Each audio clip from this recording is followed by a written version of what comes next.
আদ্রিতার চোখে নীল ছিল নিছকই একজন চাকর। সে সারাদিন আদ্রিতার ভাই ফরমাস খেটেও ওকে সন্তুষ্ট করতে পারত না।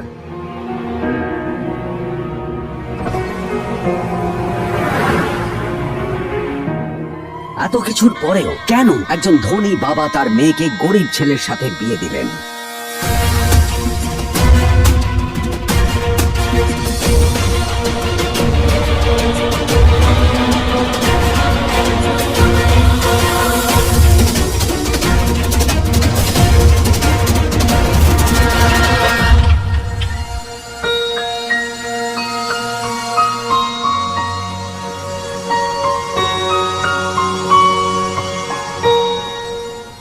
এবং তারপরে সেই মেয়েটি তার গরিব স্বামীর কাছ থেকে নতুন বছরে এমন একটা গিফট পেয়েছিল যে তার চক্ষু স্থির হওয়ার জোগাড় হয়েছিল।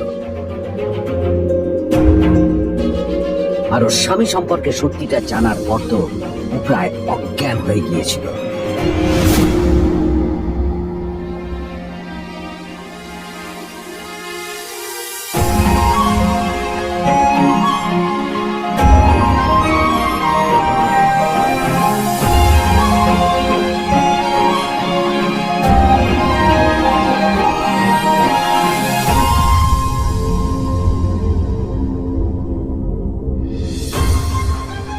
আমার বাবা সবচেয়ে বড় ভুল করেছে তোমার মতো একটা গরিব ছেলের সাথে আমার বিয়ে দিয়ে।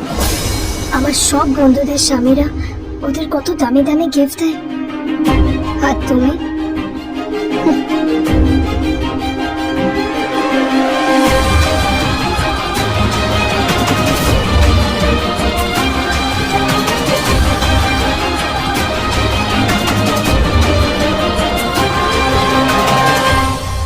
আদ্রিতা তার বাবার কথায় নীলকে বিয়ে তো করেছিল, কিন্তু ও শর্ত দিয়েছিল যেন বাড়ির বাইরের কেউ না জানতে পারে যে নীল ওর স্বামী।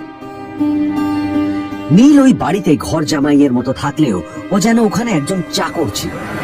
সবাই ওকে অপমান করত। ওই বাড়িতে না ও ঠিক মতো খাবার পেত, আর না ওর কোনো আলাদা ঘর ছিল। কখনো কার্পেটের উপর ঘুমোতো, তো কখনো আবার পোষা কুকুরের ঘরের পাশে নীলকে ঘুমোতে হতো। হাত খরচ মেটাতে ও এক জায়গায় ওয়েটারের কাজও করত। আদ্রিতা তার বন্ধুদের বলেছিল যে আদ্রিতা বিদেশে বিয়ে করেছে আর তার স্বামী লন্ডনের একজন খুব বড় বিজনেসম্যান। কিন্তু যখন আদ্রিতার বন্ধুরা ওকে ওদের স্বামীদের দেওয়া দামি দামি গিফট গুলো দেখাতো, তখন লজ্জায় ওর ভিতরটা পুড়ে ছাই হয়ে যেত।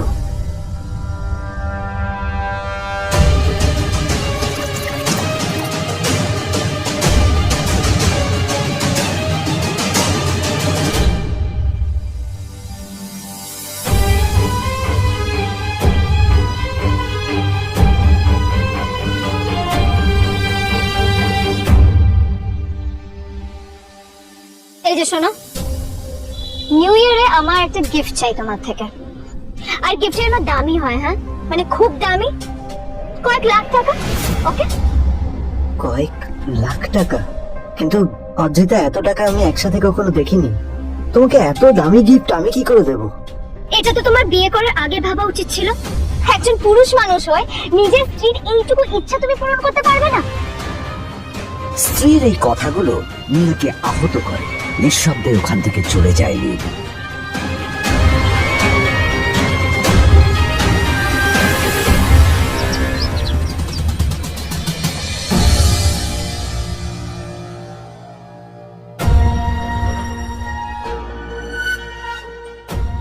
দুদিন পর নিউ ইয়ার পার্টির আগে নীল আদ্রিতার কাছে এসে একটা গিফট প্যাক দেয়।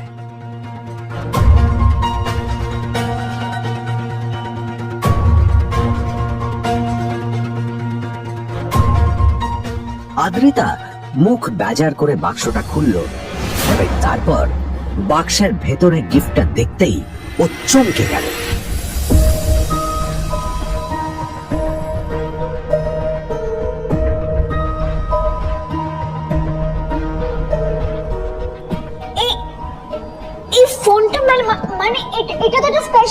এডিশন, এটার দাম তো 3 কোটি টাকা। তুমি এটা পেলে কোথা থেকে? আসলে আসলে এটা অরিজিনাল নয়। আমি ওই ফোনটারই একটা কপি এনেছি।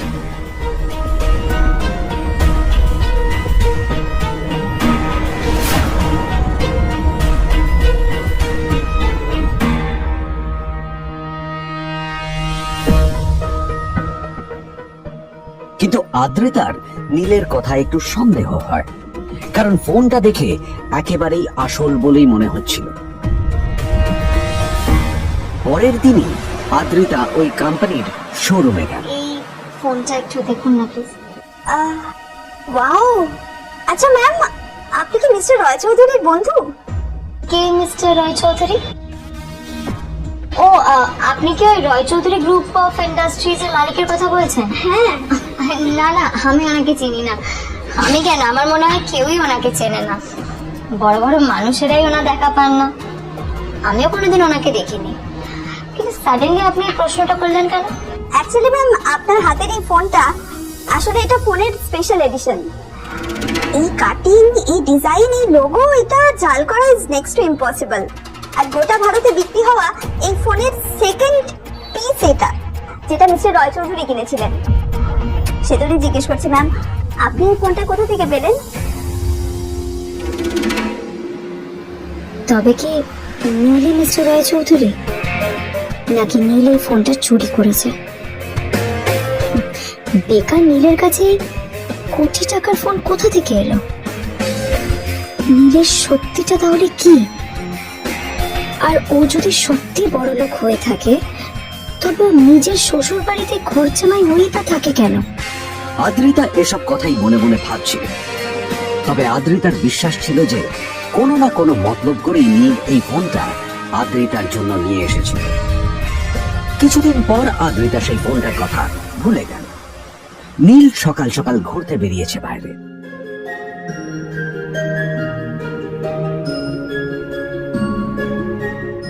কটা বাজে রে? আমার খুব লেট হয়ে গেছে, বুঝলি? তোরা খেল, ঠিক আছে? তোরা খেল, আমি আসছি।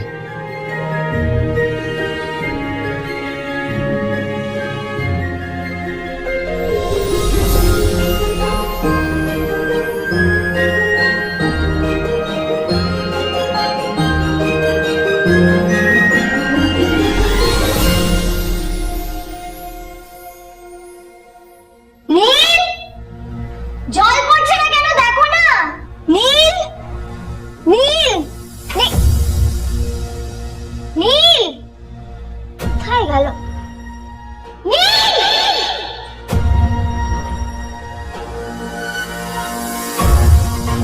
নীল, নীলকে ডাকছে কেন তো? ওই দিকের বাড়িতে আদ্রিতা আর চিত্রা আশ্চর্য হয়ে গেল যে নীল হঠাৎ কোথায় উধাও হয়ে গেল। মা, তোমাকে কিছু বলে গেছে নীল? হ্যাঁ, কোথায় গেছে?